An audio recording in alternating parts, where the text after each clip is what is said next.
how do I, as the recruiter, pass the baton better to you as the HR person? So I'll just get really wild here and say part of your compensation, Steve, as a recruiter is going to be how that employee performs 30, 60, 90 days after Quality, they're you're in talking place. quality of, you are talking my language.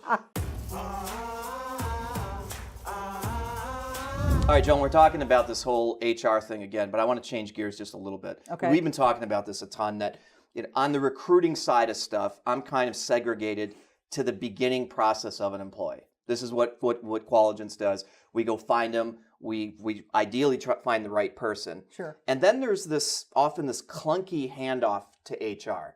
So recruiting kind of starts and stops, and then HR kind of starts, and then it continues on. And then when there's a problem with the employee, HR kind of comes back in. And this is what I'm seeing in these large organizations all the time.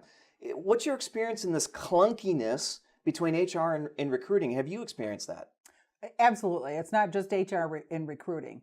It's with the hiring managers. Yeah. Because they look at themselves in a separate category, right? And, That's true. And then performance management. Another category. Another category. Yeah. Rewards, compensation. Yeah. Incentives, whatever, another category. Yeah. And then what happens when someone's not performing?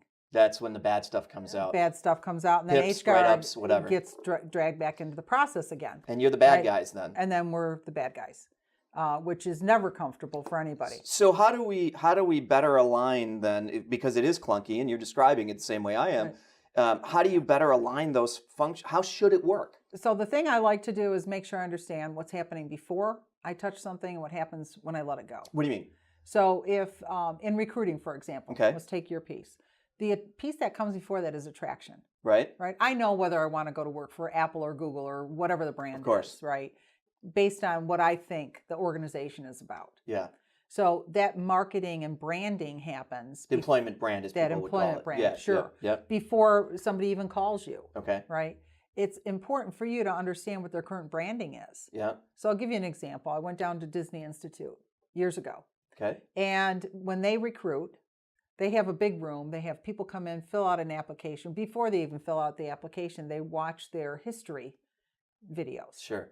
And then they ask them, is this the kind of company you want to work for? There's two doors. There's the yes door and there's the no door. Which one are you going to pick? You pick one, yeah. right? If you pick the yes door, you get to fill out the application and continue on in the process. If you pick the no door, no harm, no foul. You're done. They still want you back as a customer. Sure. Right?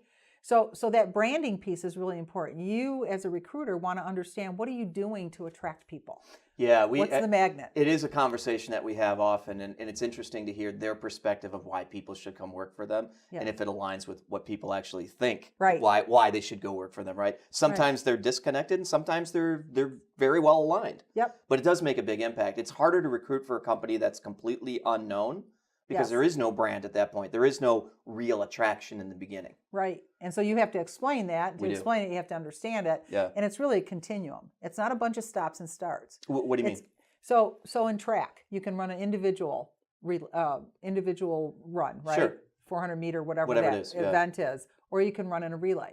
When you run in a relay, you want to make sure that baton is firmly in that other person's hand before they take off, because guess what happens if you drop it? You're done. Disqualified. It's over. Yeah, you're right? disqualified. And so I think in HR, we should do the same thing. So how would that work between, let's talk about that challenge between recruiting and HR. How do I, as the recruiter, pass the baton better to you as the HR person? So I'll just get really wild here and say part of your compensation, Steve, as a recruiter is going to be how that employee performs 30, 60, 90 days after quality. they're in You're place. talking quality of. Oh, you are talking my language. Please continue. In order for that person to perform, they have to be well placed, right? They have to be oriented. So you want to know, what are you going to do when I give you the handoff? How are you going to take this candidate?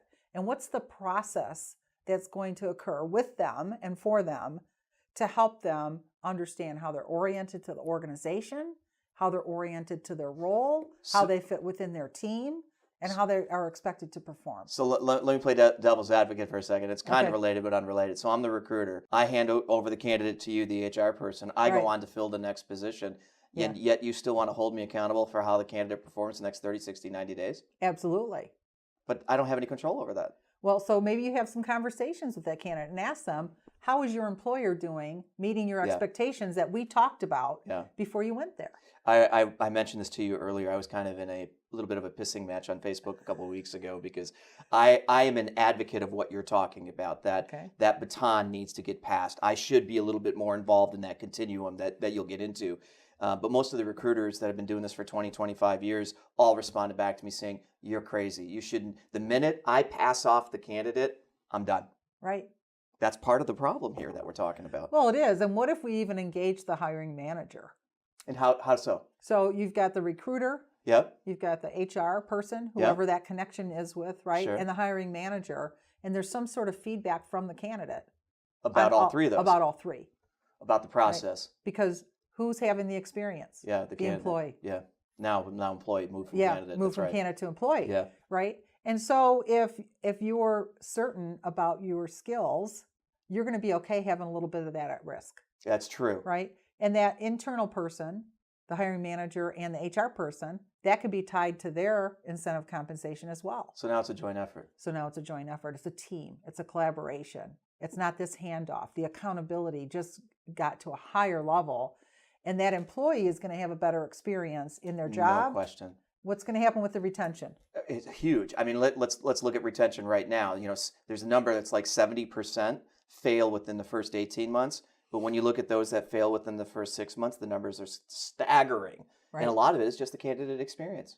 And how many people, if they're having a negative experience within 2 weeks, are looking for their next job? And they're telling all their friends not to go work there too. That's exactly right. All kinds of issues as a result of that. You know what I'm really excited about is in our next session, you're going to be taking me through your wheel, so to speak, that I'm really looking forward to, because you're going to tie all this stuff together, which I love. That concept of all those pieces within HR and recruiting, since we're really putting them in the same category because they are, making them all work together, how they work together, and ultimately what that means to the performance of the business. I think that's the key to everything we do in HR, is we help the business perform if we do it right, and the business is along for the ride.